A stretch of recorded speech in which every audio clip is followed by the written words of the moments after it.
So today is our research conference, a research presentation by our level 6 students who are in the afternoon. They take a research class and an integrated skills class that it's sort of a combination of just the research writing and the research presentation.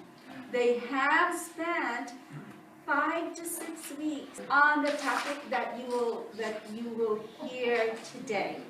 And they're a little nervous, but it will be good. So students, ask them questions and learn from what they're sharing with you.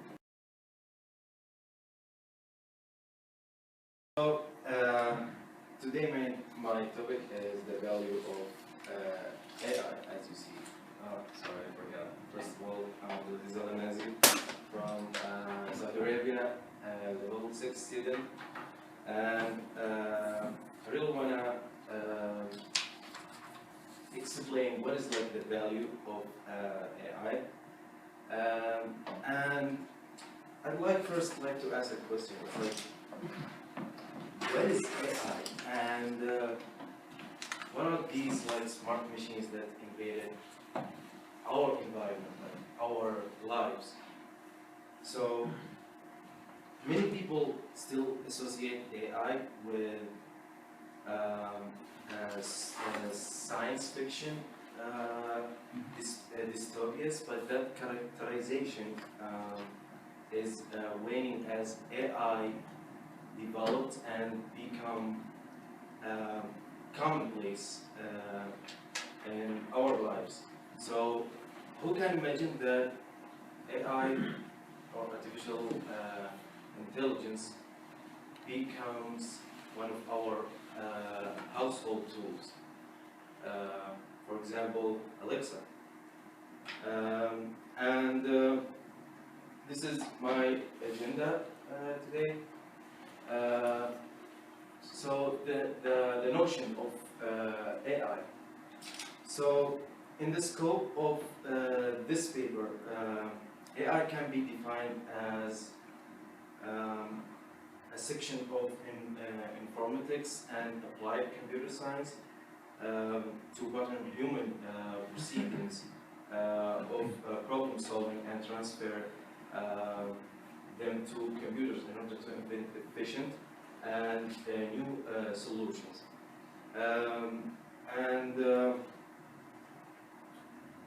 And also aiding humans and facilitating human tasks and like tedious tasks.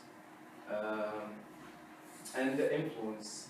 AI has a really immense influence in our lives and has impacted a lot of areas.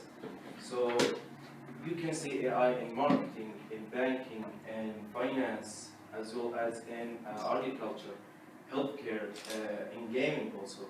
And I forgot also AI now has become a really good educational tool. So also in education.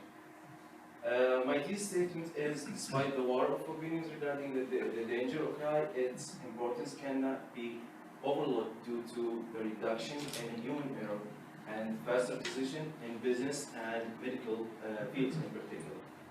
So, reduction in human error. This is like my first point.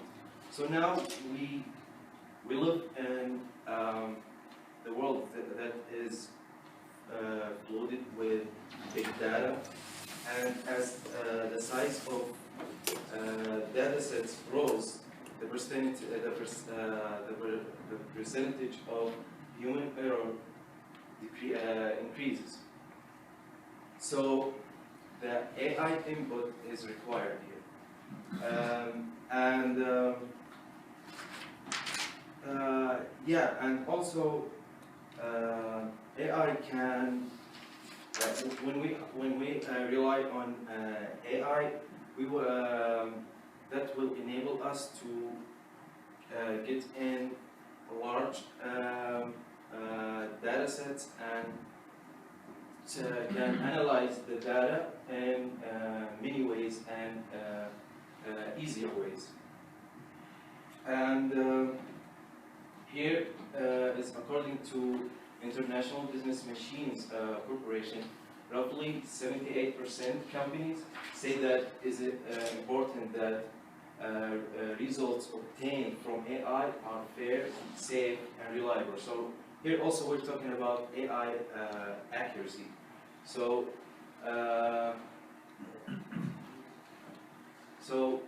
let's go to another point. It's faster decision.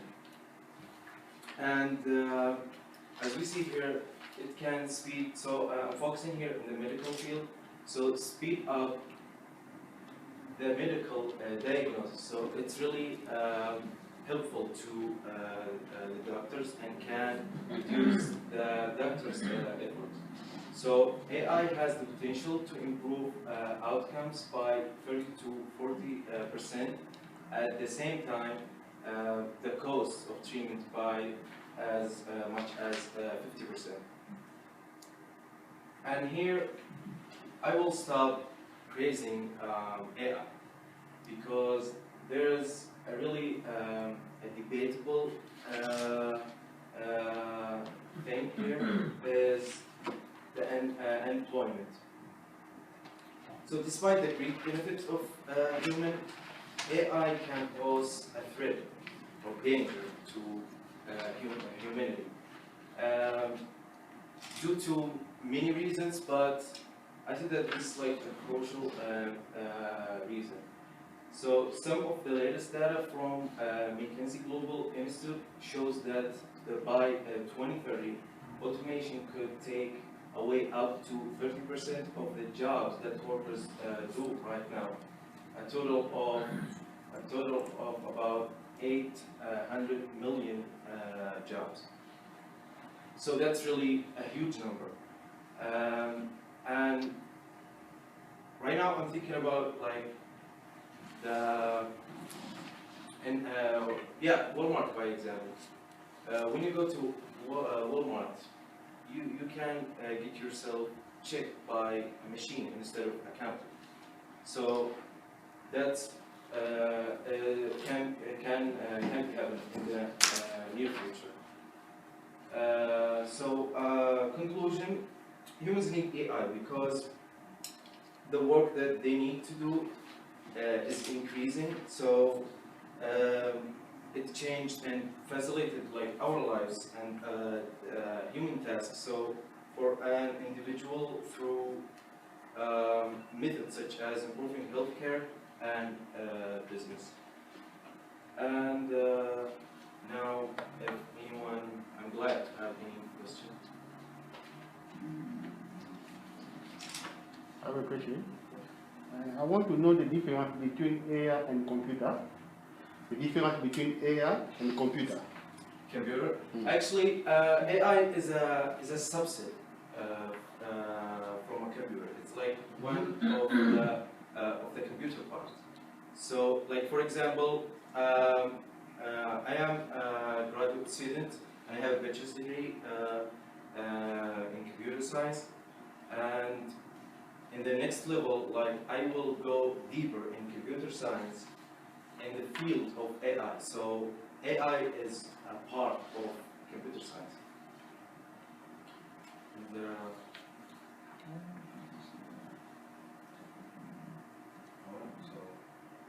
Other questions, students?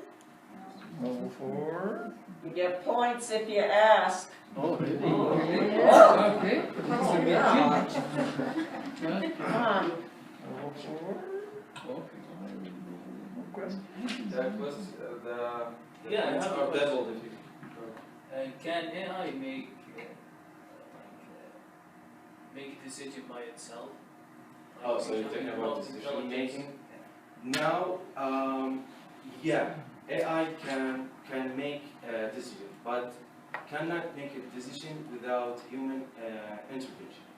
So the human input is required and needed to make the machine like do a decision or make a decision.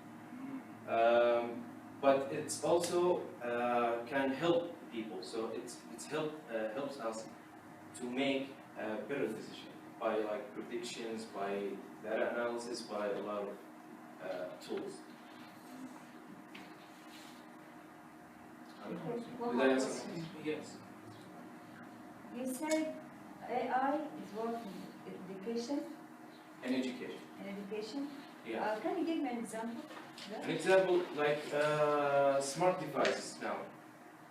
We have like, for example, I don't want to say like artificial teacher or like a machine that Please teach. no. Oh. That's maybe will be like the Artificial director.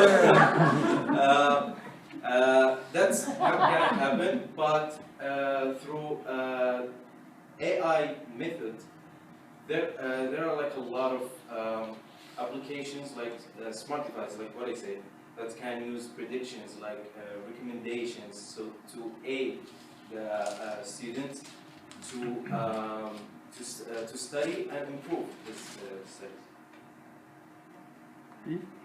Is AI different with a processor or is the same? Processor, is the same with AI or is different? Processor? Processor, yes. Processor, Yes. what? You say the machine with a processor. The processor will execute of the test in the machine. This different with AI or is the same? This word processing?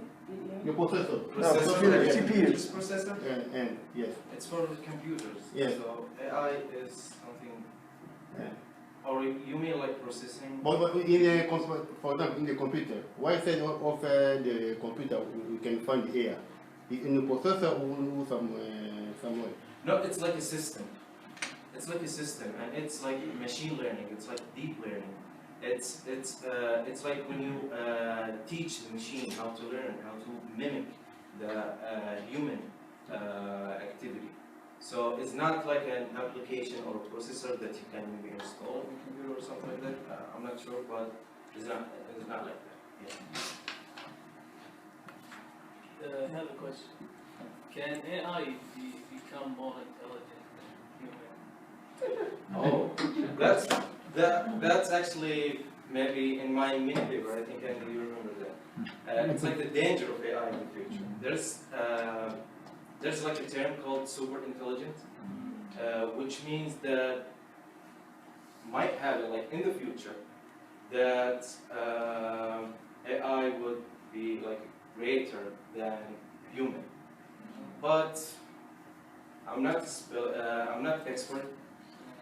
I'm just maybe graduate students who have like some basics, but I did like a lot of research. But what I can say is that I don't think, because like a machine, it needs a programmer.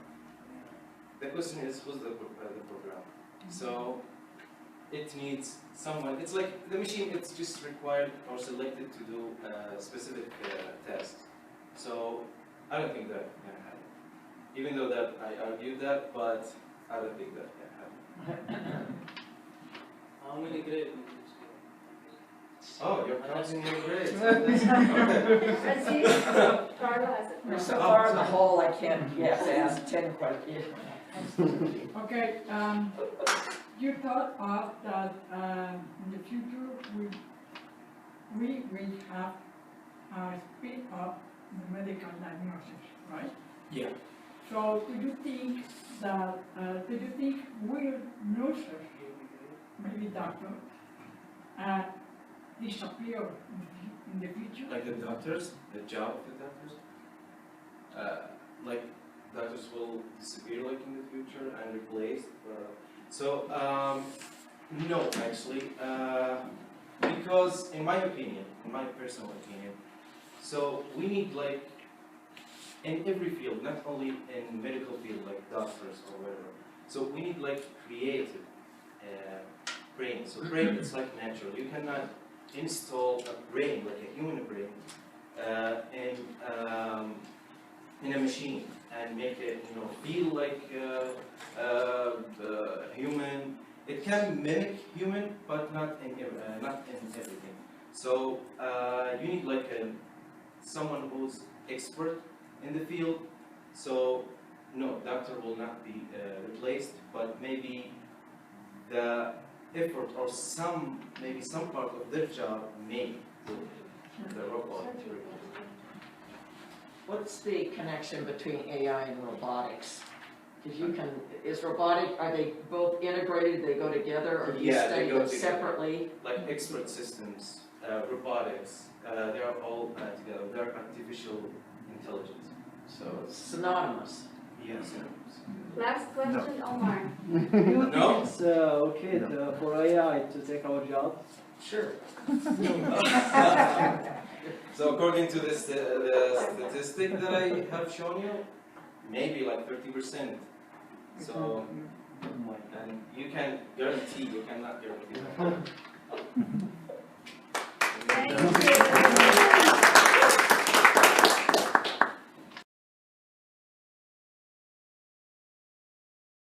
Hello, my name is Tae Jang, and today my topic is esports and the kind of sports. So before I introduce the other contents, raise your hands if you have ever played computer games like video games, smartphone games. What did you? Wow, that's like I count the people. That's like almost 15 people and 9 people like raising their hands. That's more than the 50% allowed.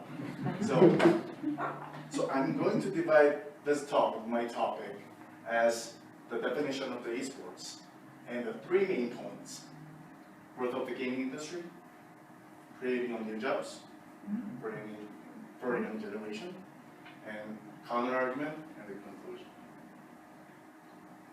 So what is esports? Esports is electronic sports, and it's a competitive structure for online games that are virtually represented. Simply video games competitions. So my thesis statement is the government must support esports because of growth of gaming industry, creation of the new jobs, and for young generation.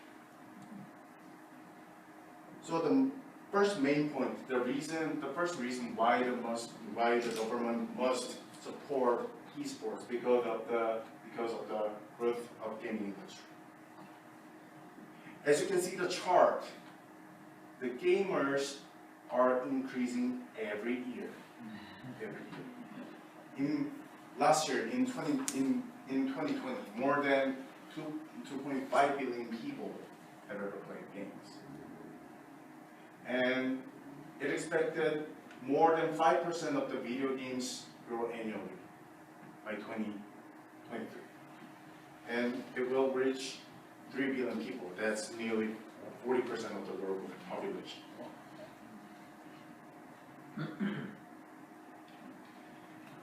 And the global gaming market are $159.3 billion.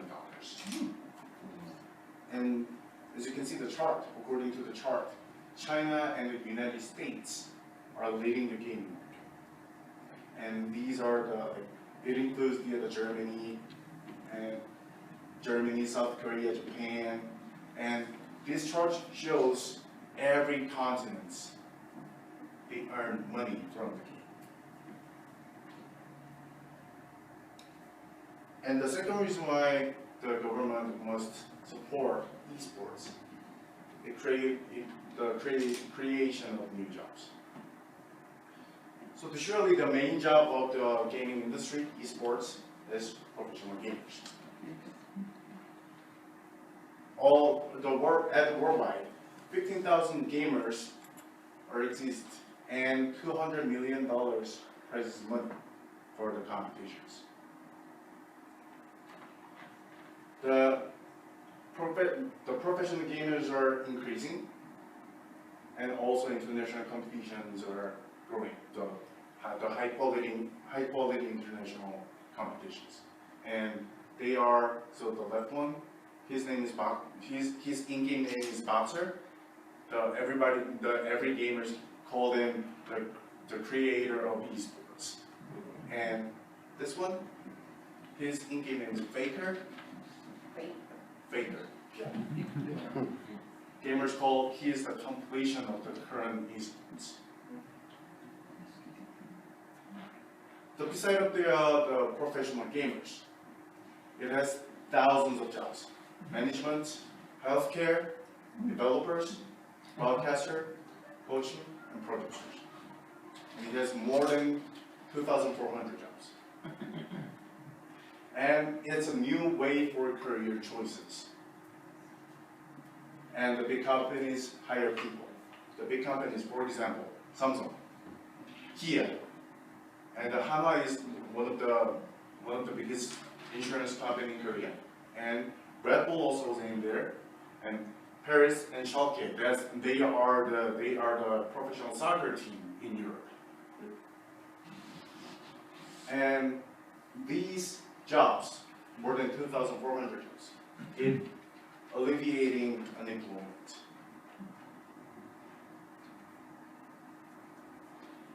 And the last reason why the government was support the esports, because esports is for a young generation. According to this chart, gamers in the United States under the age of 34 account for 59% of all users in the United States. They are the main customers, they are the main gamers, and who are leading the esports and the gaming industry. And in 2016, 7 universities and colleges had esports as varsity program. That was nice. But after 2 years, in 2018, esports was selected as varsity program by 63 institutions. It's 9-fold in 2 years. So the Georgia State University, GSU, UCI, the University of California, Irvine, and University of Utah, they are the top institution who selected the esports varsity program. So some people may argue that esports is concentrated on the Asian market. That's half as true, because Asian market is like they overdo like 50%. But at the worldwide, gamers are increasing worldwide, and each continent has esports competition. And a year ago, Egypt made the esports competition too. And the second argument that people say about the esports is difficult to determine if esports is a physical sport. Well, that's not true. Professional gamers, they play games in the competition. They need dynamic visual acuity and reaction speed. It's directly related to the instantaneous and explosive physical abilities. In conclusion, the government must support esports growth of gaming because of growth of gaming industry.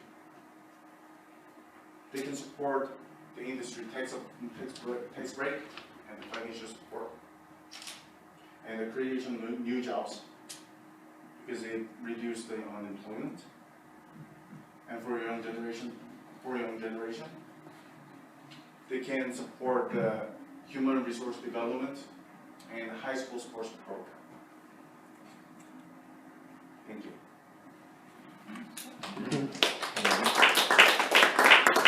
Does anyone have questions? Is that go ahead. Oh boy, well, I'm the government, okay, and I have to make a decision.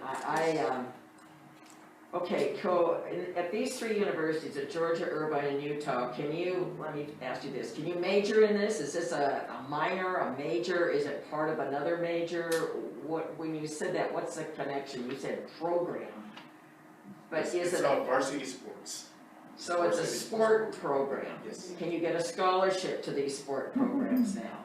Yes. For example, in Korean university, they have the major of the esports. The major title is esports, and they get a job in esports. So it so it approved as a scholarship. So according to the examples, they can make the majors in there who are in the esports area, esports field.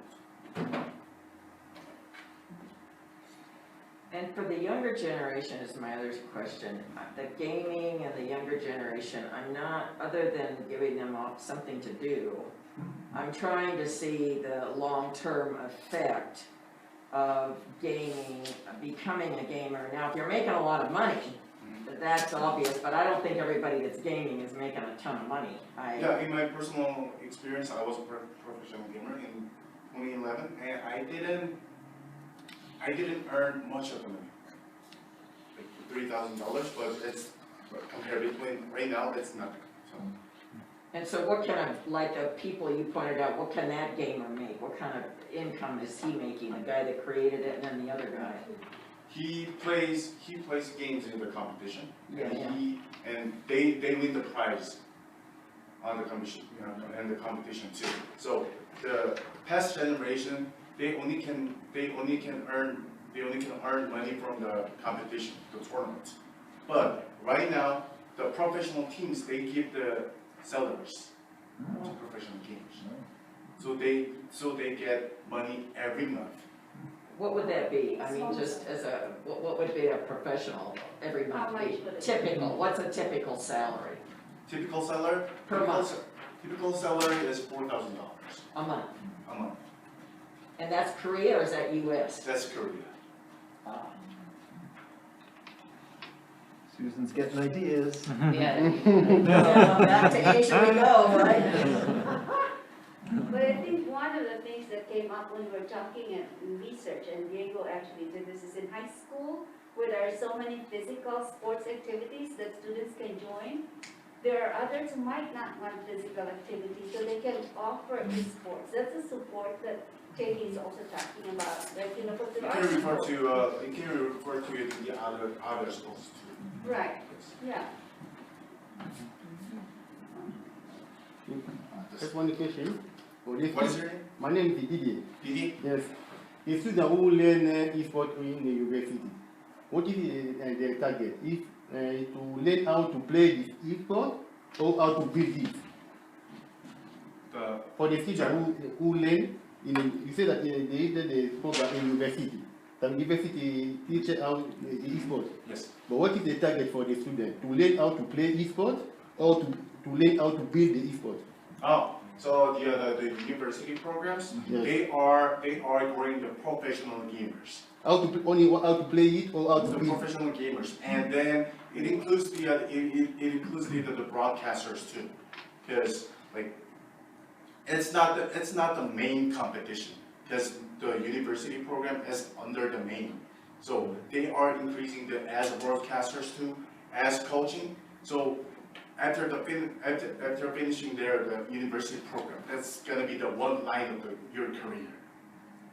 And then if you want to get a job, if they want to get a job in esports, that's gonna be the benefit. So there are different jobs that they can do. Not Not only the professional professional gamer. gamers in the They can be esports coaches, industry. they can be a coach, they can do the broadcast, like the basketball broadcaster, esports, they have that. They have team managers, they have different jobs that, But I think DDA was asking if they learned also to create the games. But Yes. that's a different, I think that's all. Yes, game developers. It's already included the main job. Besides the professional gamer, main job in the esports industry. And game developers are right now at Selectum, so they have to grow the game developers. So that's why I said the government support the human resource development as a government level. Yes. Every program, like between the university, every program they are different, like right programs is different from another program, or all of them are the same. Oh, it's the same. It has the league, and you fight with the other teams. It's like soccer or like baseball, basketball. It's regular the sports league. It just has another title, esports. So Is there a specific item can they use? uh, Or tool? Is there any specific items or tools they use it when? so as playing game, you need like keyboard, mouse, or something. But in game, like it depends on the game, like what kind of game you're playing. So if you play like a sports game in the esports, you don't need any items. But if you play like AOS game, like this versus it's like the 3 lines versus top, middle, bottom, and they fight together, they need items in the game. So yes. Have you watched the movie? I think it's a war game. Which one? Have you watched the movie that I think that the name is The War Game? War game? Did you see? No? Okay. Well, game. this is a little bit different, but it's like AI, artificial intelligence. But my question is, do you consider a sport game as a way to find the winner between two countries that they are discordant? Instead a real war. So instead you have a wall, shooting. Yes. Do you consider sport game like to find the winner between two countries? Yes, because so that's a good question. So right now the 2020 Asian Games in Hangzhou, they selected esports as a main sports in the international competition, and the professional gamers, they put their national flags, and that's a national team. So yeah. Yeah, because in a war we lost many people. Maybe a sport game could save more people, in the real war. Yeah. It's stupid, but So it could be.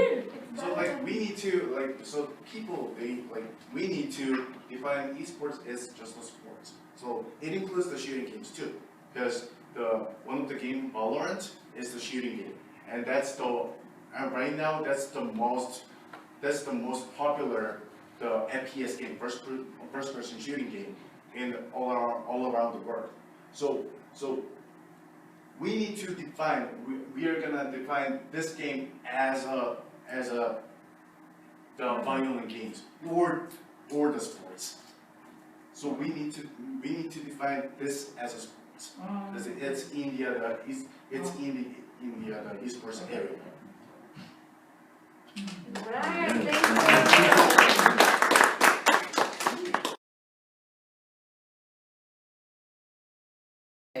My name is Diego Velasquez. I'm from Colombia.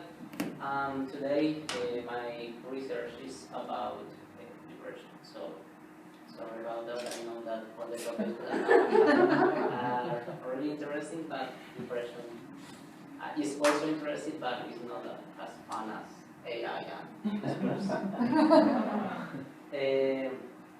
Let me begin with a question. Have you ever felt worthless, that your life means nothing at all, and maybe you feel like you don't want to live anymore? Look at Thank you, Mark, for raising your hand. That's the way what people diagnosed with depression usually feels. And it's really important to understand the difference between being depressed and being sad.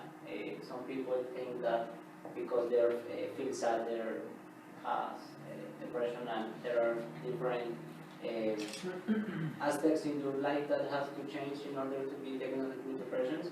So the first thing is that the feeling of sadness has to be constant and harmful.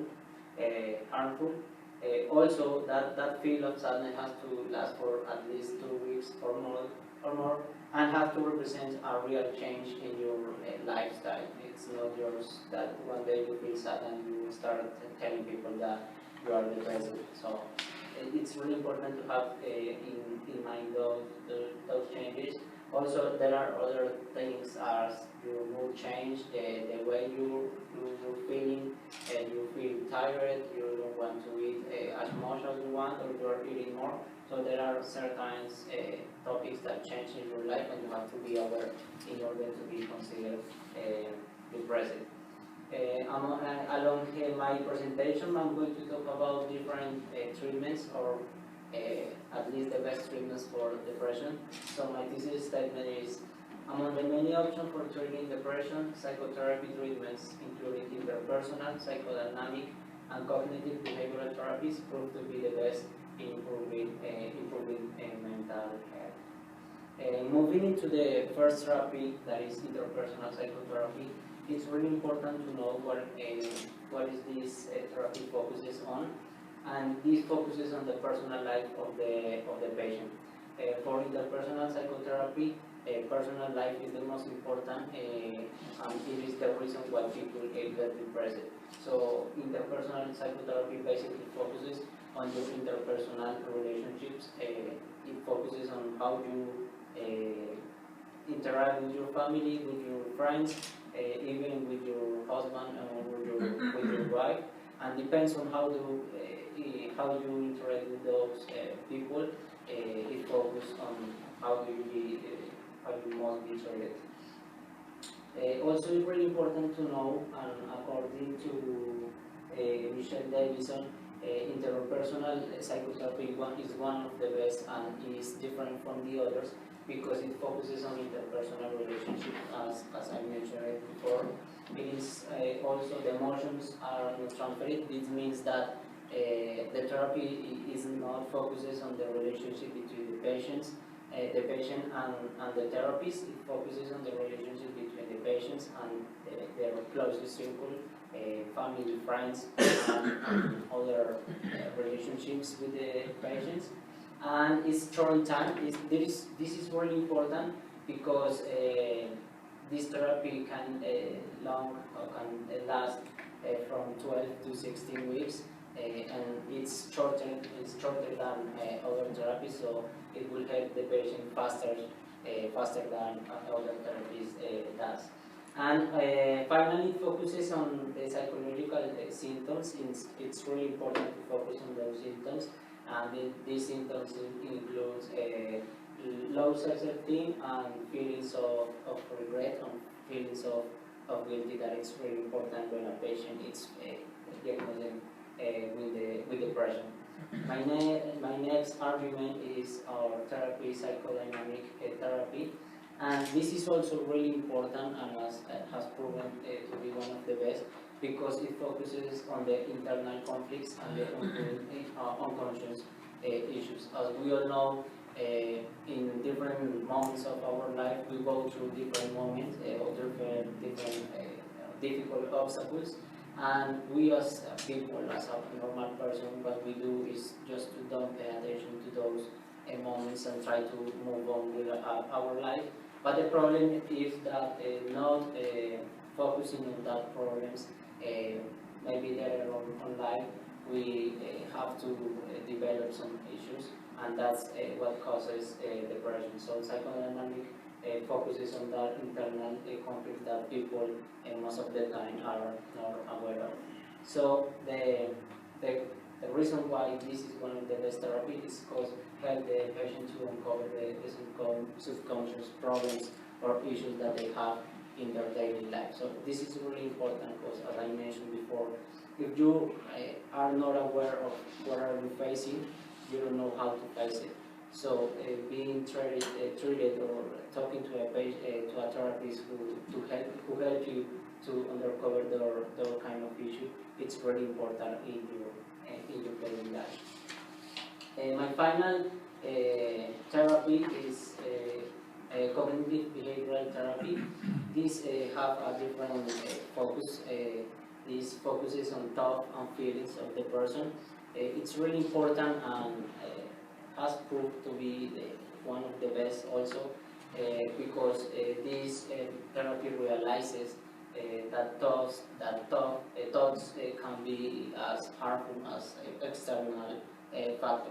For example, if you're thinking about that maybe you're not going to succeed in your life, that could be as harmful if you end your relationship of 8 years with your wife. So that can be the same impact as your thought can have the same impact as any external factor. So being aware of your thoughts can help you to overcome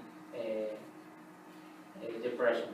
And the reason for why this therapy is really or helps the patient to improve depression is because it's very effectiveness in order because it helps the patient to focus on the way they think, to think in a positive way, and also have the lower rate of relapse. That is really important because other therapies have a high rate of relapse, and that's what the patient and the therapist don't want to happen.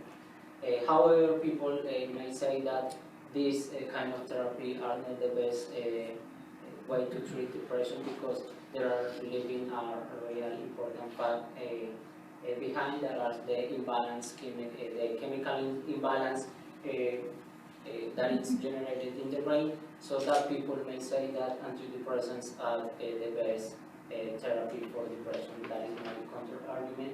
And they say, as I mentioned before, when people are diagnosed with depression, it is a chemical imbalance that is created in the brain. And what antidepressants do is try to control the neurotransmitters that make that chemical imbalance. It is also, people may say that it's the best treatment for depression because it's the cheaper treatment, and it's also the most popular treatment that all people know. It's like all people try to say or know that any disease can be cured with any medication, so antidepressants it should be or may see like the best option for treating depression. In conclusion, or to summarize, the best way to treat depression and the psychotherapy treatments, because it focuses on different aspects of people's life, also have the lowest rates of relapse, and they not have any side effects. As you know, you can take antidepressants, and antidepressants can have side effects. So that's why the therapies that I mentioned before are the best for treating depression. And I have these two phrases in the board: be prepared and be aware, because I want to make these presentations in order to just like make the voice loud. Depression in the past year has risen sharply due to COVID or due to different aspects, and people are more like really aware of this matter. So now that you have the different treatments that you can take in order to improve your mental health, that is, you are prepared to face that, and be aware because different times and different aspects of our life we go through depression, or people around us are going to a moment where they are depressed, but we don't know how to approach to them and how to talk about this topic. So that's why I wanted to talk about depression today. Thank you. I am happy to ask you questions. And before you, or after you ask your question, just let me your name. Let me say your name, because I don't know all of you. So it's very important to me who is asking the question.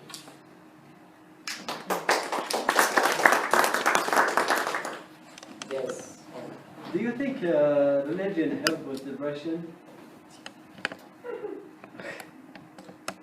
Actually, that's a really tough question because that depends on every religion. I'm aware that for some religions, depression is not they see like it's not a real thing, it's more in your mind and something that a society creates, so they treat it different. But I think that it helps. I know that religion helps people in different aspects in your life. If you believe in any type of God, it doesn't matter. I'm pretty sure that it helps you to go through those different or those difficult moments that people diagnosed with depression are going through. Actually, that's a really interesting question because, as I said, that depends on the religion that you believe in and how the religion like face that aspect or that issue.